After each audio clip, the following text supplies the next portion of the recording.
또 인사합니다. 축복합니다.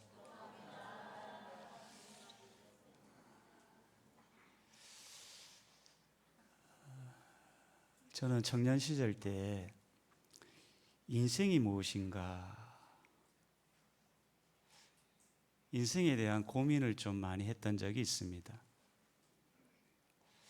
도서관에서 인생에 관련된 책들을 보면서 제 나름대로 인생이란 이런 것이 아닐까, 그런 생각을 했는데, 인생은 과거와 현재와 미래를 합쳐진 작품이다. 과거와 현재와 미래가 합쳐진 작품이 인생이 아닌가. 과거는 지나온 시간이고, 현재는 지금 흘러가는 시간이고, 미래는 다가올 시간인데, 과거와 현재와 미래가 합쳐져서 우리 인생이 만들어지는 겁니다. 사람은 누구나 아름다운 인생을 살고 싶어 합니다. 여러분 그렇지 않습니까? 저는 정말 아름다운 인생을 살고 싶은 마음에 인생이 무엇인가를 고민하다가, 과거가 아름다워야 현재가 좋고, 현재가 아름다워야 미래가 좋을 수 있다는 생각을 하게 된 겁니다. 우리 인생의 과거, 현재, 미래가 아름다우려면 내 인생에 꼭 필요한 게 뭘까? 정말 저는 아름다운 인생을 살고 싶은데, 한 번밖에 살지 않는 인생, 아름다운 인생이 되기를 원하는데 내 인생에 꼭 필요한 게 뭘까? 그게 기도라는 생각이 들었습니다. 그러면서 자연스럽게 이런 생각이 듭니다. 나는 지나온 과거를 위해서 무엇을 기도해야 되는가? 나의 지나온 과거를 위해서 나는 무엇을 기도해야 되는가? 또 현재, 지금 현재 내가 살아가고 있는 현재, 내가 도대체 무엇을 위해 기도해야 되는가? 또 앞으로 나의 미래를 위해서 무엇을 기도해야 되는가? 여기에 대한 고민을 저는 하지 않을 수가 없었던 겁니다. 그러다가 성경을 펼치는데 저와 비슷한 고민을 했던 사람들을 만나게 되었습니다. 그 대표적인 사람이 누구냐면 예수님의 제자들이었습니다. 제자들도 뭔가 자신의 인생을 좀 잘 살고 싶은 마음에 예수님께 와서 묻습니다. 예수님, 어떻게 기도해야 됩니까? 묻는 겁니다. 나의 과거, 현재, 미래를 위해 어떻게 기도해야 됩니까? 묻는 겁니다. 그때 주님은 친절하게 이렇게 기도하라고 말씀합니다. 그 기도가 뭡니까? 잘하시네. 주님이 가르쳐준 기도입니다. 주님이 가르친 기도는, 하나님을 위한 기도가 세 가지 있다면 인간의 필요를 구한 기도 세 가지인데, 그 인간의 필요를 구한 기도, 이 기도가 과거와 현재와 미래에 필요한 기도다라는 생각이 듭니다. 저는 오늘 우리의 과거, 현재, 미래에 꼭 필요한 기도라는 제목으로 말씀을 전하고자 합니다. 특별히 세 가지 질문을 던지면서 오늘 말씀을 전하고자 합니다. 첫 번째 질문은,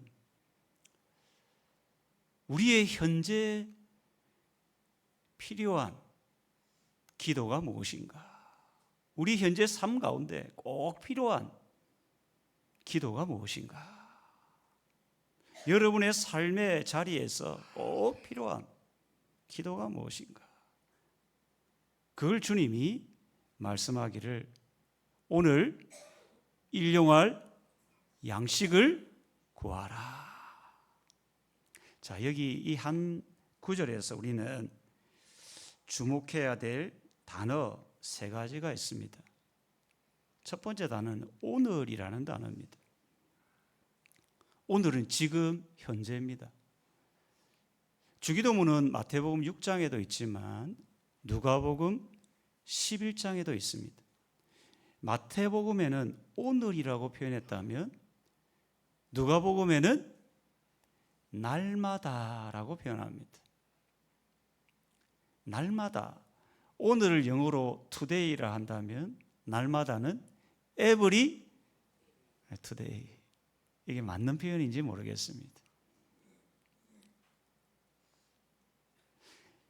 어제는 지난 오늘이고 내일은 다가올 오늘. 이게 every today 개념입니다. 그러니까 주님은 지금 제자들에게 현재의 삶 가운데 무엇을 기도해야 될지를 가르치는데 오늘, 날마다, 현재 삶 가운데 매일 일용할 양식을 구하라. 그렇게 말하는 겁니다. 그 다음에 우리가 주목해야 될 단어는 우리입니다. 우리. 하나님께서 원하는 기도는 나만의 일용할 양식을 구하는 기도가 아니라는 겁니다. 성도님들은 어떤 기도를 많이 합니까? 나만을 위한 기도입니까? 우리를 위한 기도입니까?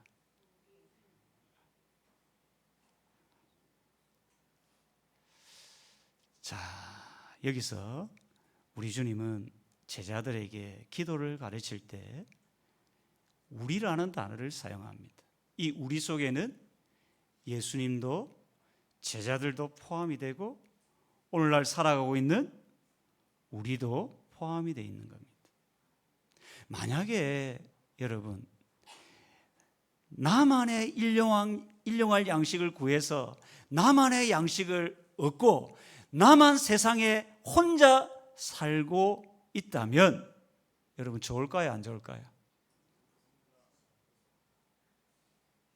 여러분 혼자 집에 살고 식당에 갔는데도 요리사도 없고 식당 주인도 없고 조공원도 없고 아무도 없는 식당에 혼자 딱 들어갔습니다.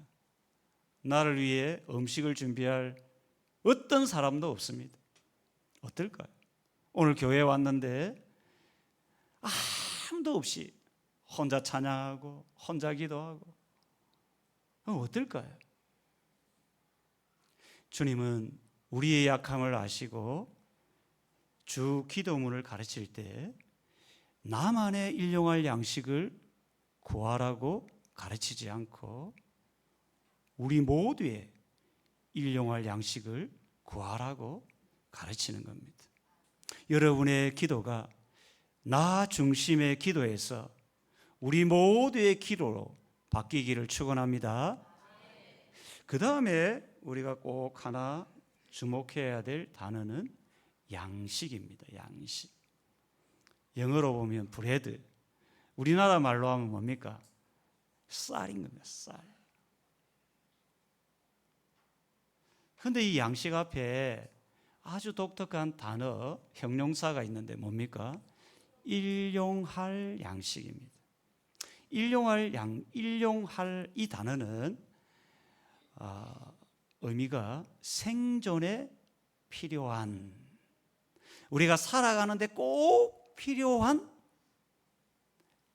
양식이다. 그런 의미를 담고 있습니다.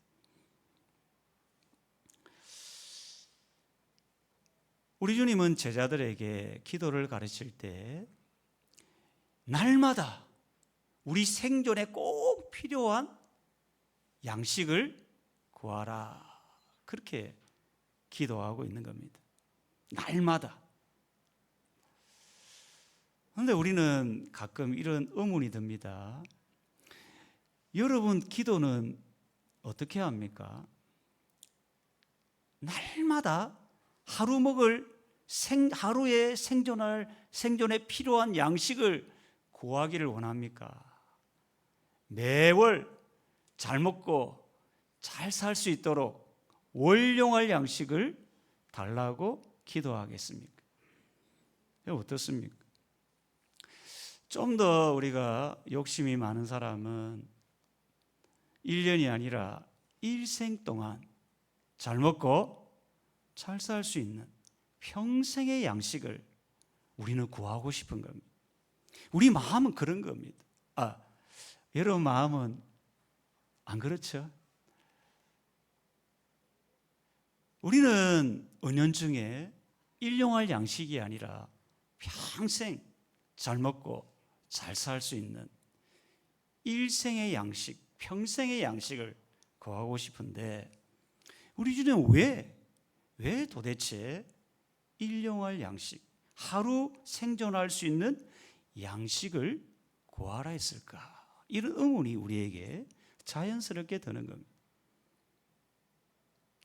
왜 그랬을까요? 여기에 깊은 의미를 우리가 깨닫기를 원한다면 이 단어, 일용할 양식, 이 단어를 깊이 묵상할 필요가 있습니다. 생존에 필요한 양식. 그 양식을 누가 준다는 겁니까? 하나님이 주신다는 겁니다. 그러니까 하루하루 날마다 살아가는 그 순간순간마다 나에게 생명을 주시는 분이 누구임을, 하나님임을 깨닫도록 구하라는 것입니다. 날마다 구하지 않으면 한순간에 내가 살아가는 이유, 나에게 생명을 주시는 하나님을 잊어버릴 수가 있다는 겁니다. 여러분, 우리가 잘 아는 광야 이스라엘 백성들이 40년 동안 뭐 먹고 살았습니까? 하늘에서 내리신 만나를 먹고 살았습니다. 왜 그랬을까요? 만나를 내리실 때 독특한 특징이 뭡니까? 하루에 먹을 양식만 주는 겁니다. 근데 사람들 중에는 내일이 걱정이 되는 겁니다. 모레도 걱정이 되는 겁니다. 그래서 어떻게 합니까? 하루만 거두라 했는데 내일도 거두고 모레 거도 거두다 보니까 어떻게 됩니까? 그게 썩어버려요. 아주 중요한 교훈입니다. 우리 주님은 백성들이 하늘에서 내리는 만나를 보면서 너희를 먹이시고 살리시는 분이 하나님이심을 매 순간 기억하도록 하는 의미가 여기에 담겨 있다는 겁니다. 일용할 양식을 구하라는 것은 우리 순간순간마다, 매일 순간순간마다 나를 살게 하시는 분은 하나님이시다. 나에게 생명을 주시는 분은 하나님이시다. 내 힘으로, 내 의지로, 내 지혜로 사는 것 같지만 아니라는 겁니다. 그래서 매일 일용할 양식을 구하면서 너에게 생명을 주시는 분이 하나님이심을 기억하라. 여기에 이 의미가 담겨 있는 겁니다. 자, 두 번째 질문은 이겁니다. 우리의 과거를 위해 꼭 필요한 기도가 무엇인가? 과거는 지난 시간입니다. 우리의 과거를 위해서 꼭 필요한 기도의 제목이 뭔가? 그것은 우리가 지은 죄를 용서해 달라는 기도입니다. 오늘 12절에 보면 우리가 우리에게 죄 지은 자를 사하여 준 것 같이 우리 죄를 사하여 주옵시고, 여기에서도 우리가 꼭 기억해야 될, 주목해야 될 단어가 있다면 죄라는 단어입니다. 우리 성경에 보면 죄라는 단어가 헬라어에 아주 다양하게 사용이 됩니다. 그 중에 세 가지 정도를 한번 말씀을 드린다면, 이 죄는 표적에서 벗어난 것을 죄라고 이야기합니다. 관역, 화살을 쏘는데 그 중심에서 벗어난, 이걸 우리로 표현하면 하나님이 원하시는 삶의 반경이 있습니다. 우리에게 하나님이 원하는 삶의 반경에서 우리의 삶이 벗어나는 걸 성경은 죄다. 두 번째, 이 죄의 의미 속에는 선을 넘어간다라는 의미가 담겨 있습니다. 우리가 자동차를 타면 중앙에 무슨 선이 있습니까? 노란 중앙선이 있죠. 그것은 우리 사람들이 정한 규칙입니다. 그걸 넘었으면 어떻게 됩니까? 사고가 나고 어디에 가야 됩니까? 심하면 감옥에 가야. 이걸 죄라고 하거든요. 이 성경에 나타난 이 죄의 의미 속에는 하나님이 범한, 하나님이 규정한 선이 있는 겁니다. 예전에 우리 한국 국가대표 축구 골키퍼 선수 중에 김병지라는 축구 선수가 있었습니다. 여러분 압니까? 근데 이분이 국가대표에 발탁이 안 되는 겁니다. 히딩크가 발탁을 하지 않아요. 이운재라는 선수가 계속해서 골키퍼의 자리를 차지합니다. 그 이유를 신문에 보았더니 이 김병지라는 골키퍼가 자기가 지켜야 될 골대를 넘어서 중앙선을 넘어선 것을 본 겁니다. 골키퍼는 골문을 지키는 사람이지 골을 넣는 사람은 아닌데 선을 넘은 겁니다.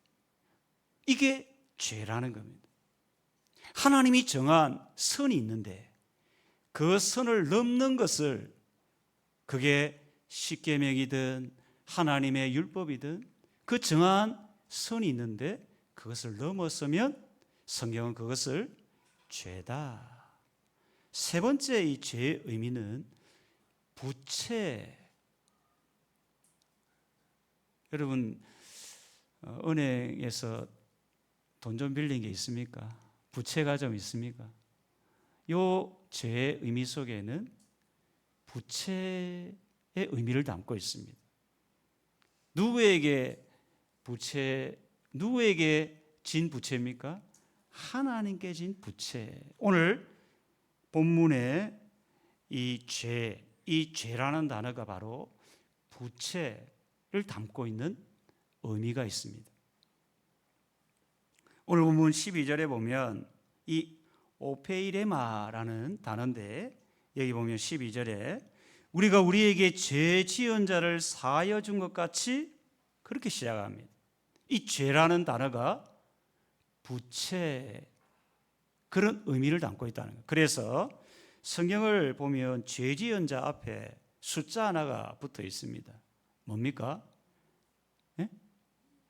저를 보면 안 되고 성경을 보면 뭐가 되어 있습니까? 사자가 붙어 있지 않습니까? 뭡니까? 사가 붙어 있죠.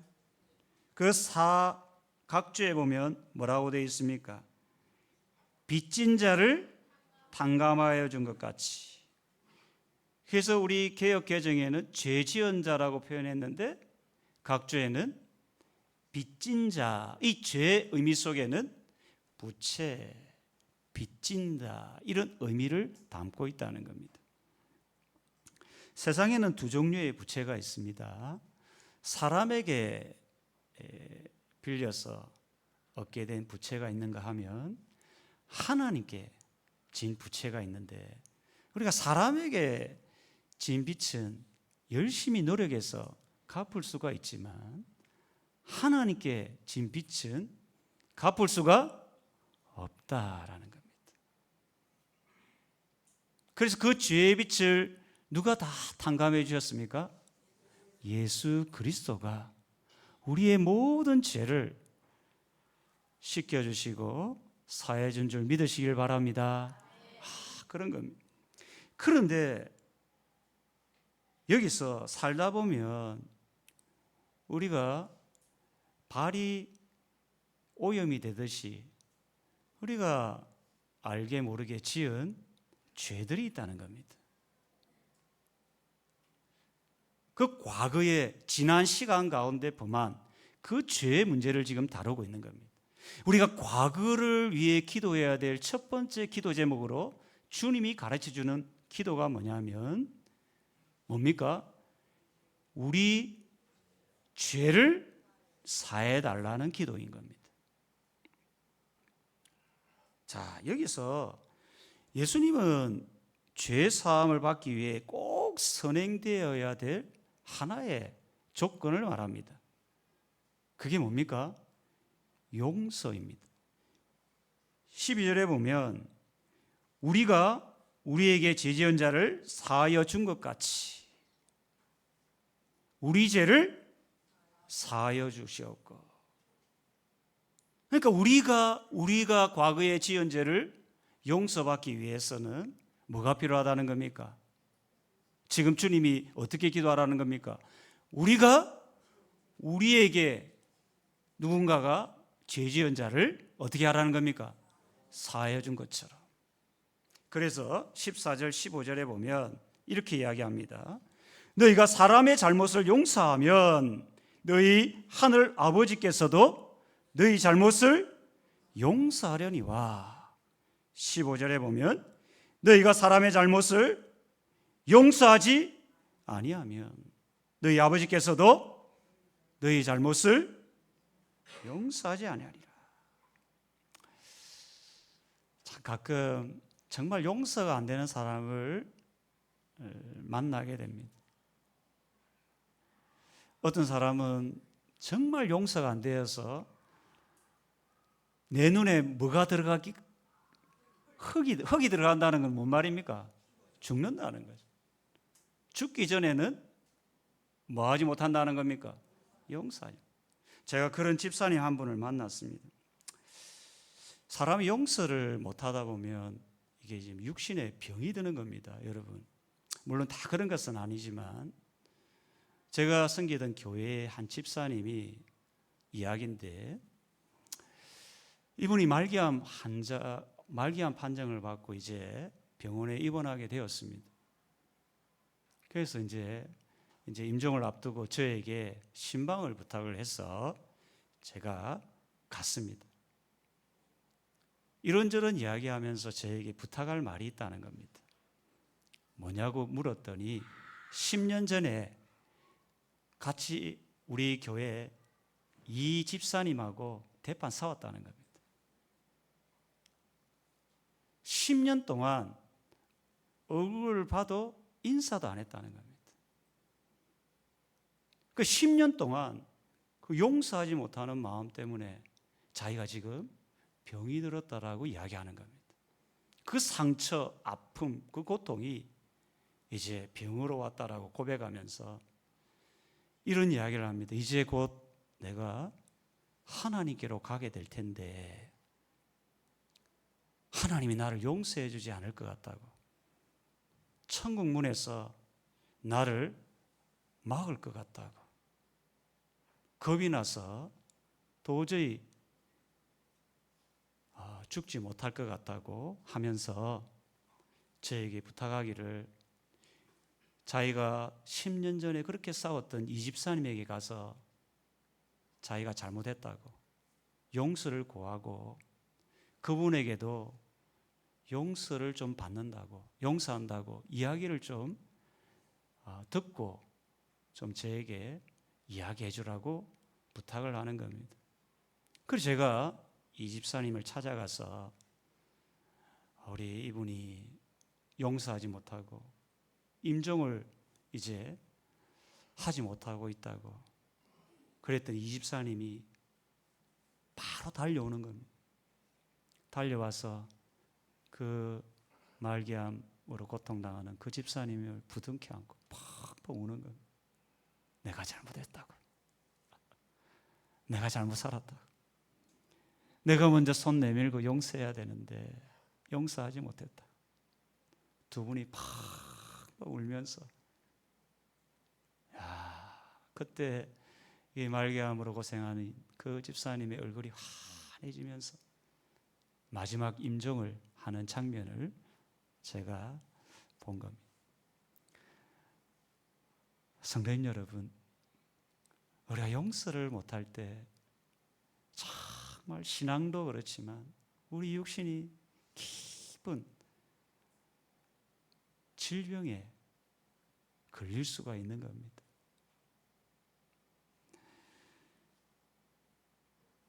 이번 주간은 추석 명절 기간입니다. 명절이 되면 가족들을 만나지 않습니까? 친족들을 만나게 됩니다. 가족 간에도 좋은 관계 속에 사는 사람도 있지만 그렇지 못한 형제, 자매, 친족들이 있습니다.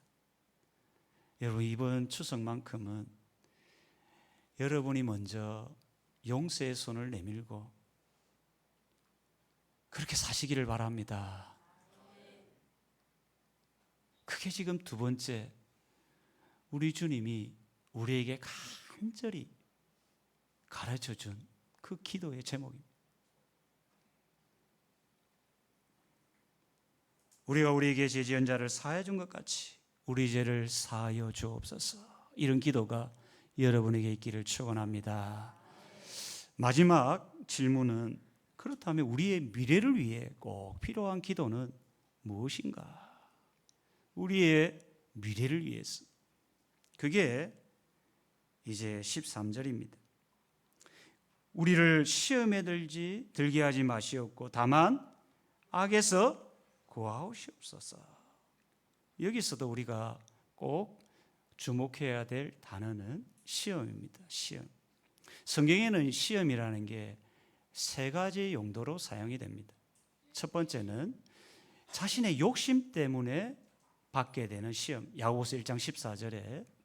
두 번째 시험은 이게 요한계시록 2장 10절에 나오는 건데, 마귀, 악한 마귀 때문에 우리가 받게 되는 시험이 있습니다. 마지막은 하나님으로부터 받는 시험, 이 아브라함이 받은 시험, 연단을 위한 시험. 베드로전서는 이걸 불시험이라고 표현합니다. 그렇다면 이 지금 예수님이 가르쳐준 기도의 이 시험은 도대체 어떤 시험일까요? 여러분 어떻게 생각합니까? 네? 첫 번째입니까? 두 번째입니까? 세 번째입니까? 첫 번째입니다. 첫 번째. 지금 우리의 육신의 필요를 위해 기도하는 건데, 지금 우리의 육신이 뭐하다는 겁니까? 연약하다는 겁니다. 끝없이 자신의 욕심, 탐욕, 욕망으로 살아가는 존재가 누구라는 겁니까? 인간이라는 겁니다. 이것을 주님이 잘 아시기에 우리의 미래를 위해 기도할 때는 시험에 들지 않도록 기도하라는 겁니다. 그러면서 그 다음에 나온 단어가 있다면 뭡니까? 악이라는 겁니다. 악. 악은 두 가지 의미로 우리가 생각할 수 있습니다. 그냥 말 그대로 악. 또 하나의 의미는 악한 자라는 의미가 담겨져 있습니다. 이 둘 중에 우리는 하나를 선택해야 합니다. 그럼 뭘까? 여기서 악이라는 단어의 의미가 뭘까? 저는 후자를 선택합니다. 왜? 우리 뒤에 이 악이라는 단어의 앞에 숫자가 있습니다. 뭡니까? 예? 제 성경은 좀 틀린 모양이에요. 저는 여기 보니까 5라고 되어 있습니다. 5 앞에 각주를 보면 이 또는 악한 자에게서도. 그러니까 왜 이런 기도를 합니까? 우리에게 시험을 안겨주는 악한 존재가 있다는 겁니다. 시험과 이 악은 어떤 면에서 뗄래야 뗄 수 없는 관계가 있다는 겁니다. 그래서 우리의 미래, 다가올 미래에 대해서 우리가 꼭 기도해야 될 제목 중에 하나는 우리가 시험에 들지 않도록 기도해야 합니다. 여러분, 살아가다 보면 시험 들 일이 많습니까? 적습니까? 그러면 여러분의 미래, 아름다운 인생, 여러분의 미래를 위해 꼭 기도해야 될 하나가 있다면 뭐라는 겁니까? 우리가 시험에 들지 않도록 기도하라는 겁니다. 이 부분을 하이델베르그 요리문답에 아주 구체적으로 표현합니다. 우리는 너무나 연약하여 한순간도 스스로 설 수 없다는 겁니다. 이걸 여러분이 깨달아야 합니다. 나는 한순간도 내 힘으로는 설 수 없는 존재다. 선줄로 생각할 때 넘어질까 조심하라. 이 표현입니다. 그 다음에 이렇게 표현합니다. 원수인 마귀가 끊임없이 우리를 공격합니다. 넘어뜨리고 시험에 들게 하고 하나님을 떠나게 하는 악한 존재가 있다는 겁니다. 그리고 성령으로 우리를 친히 붙드셔서 강하게 해달라는 기도가 이 내용에 담겨 있다는 겁니다. 그러니까 시험에 단순히 들지 않는 게 중요한 게 아니고 우리는 시험에 들 엄청난 일들이 많은데 성령께서 나를 붙들어 달라는 겁니다. 시험에 들지 말라는 겁니다. 그 다음에 영적 전쟁에서 패하여 넘어지지 않고 치열한 영적 전쟁 속에 우리가 살아가는데 여기에서 패하지 않도록, 넘어지지 않도록 기도하라는 겁니다. 그러면서 완전한 승리를 얻을 때까지 우리의 원수에 대해 항상 굳세게 대항하게 하옵소서. 이 기도가 하이델베르그 요리문답에 나오는 이 마지막 기도에 대한 설명인 겁니다.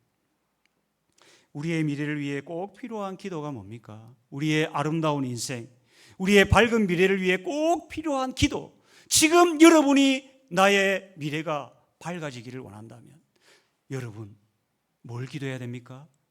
시험에 들지 않도록, 악이라는 것은 악한 자에게서 우리를 건져달라고, 성령께서 우리를 강하게 붙들어 달라고 기도해야 되는 겁니다. 왜요? 우리가 시험에 빠지고 악한 자에게 넘어지다가 결국은 우리의 인생이 망하기 때문입니다. 하나님 우리의 인생의 연약함을 아시고 제자들에게 가르쳐 줄 때 너희는 너희의 인생의 미래를 위해 기도할 때 시험에 들지 말도록 악한 자에서 건져달라고 기도하는 거예요. 여러분 지금 여러분의 인생의 미래가 밝기를 원합니까? 여러분의 인생이 아름다워지기를 원합니까? 그렇다면 정말 여러분이 구해야 될 여러분의 밝은 노후, 여러분의 인생의 아름다운 노후를 위해 기도해야 되는 하나가 있다면 예수님이 가르치는 기도, 시험에 들지 말고 악에서 건져달라고 기도해야 되는 겁니다. 오늘 저는 우리의 과거, 현재, 미래에 꼭 필요한 기도라는 제목으로 말씀을 전하였습니다. 첫 번째 질문이 뭡니까? 우리의 현재를 위해 꼭 필요한 기도는 뭔가? 우리의 현재를 위해서 정말 매일 기도해야 될 것은 오늘 우리에게 일용할 양식을 달라고 기도해야 합니다. 두 번째 질문이 뭡니까? 우리의 과거를 위해 꼭 기도해야 될 기도의 제목이 뭡니까? 우리의 죄를 용서해달라고 기도해야 됩니다. 회개의 기도를 순간순간마다 해야 되는 겁니다. 마지막으로 우리의 미래, 아름다운 노후를 위해서 기도해야 될 제목이 뭔가?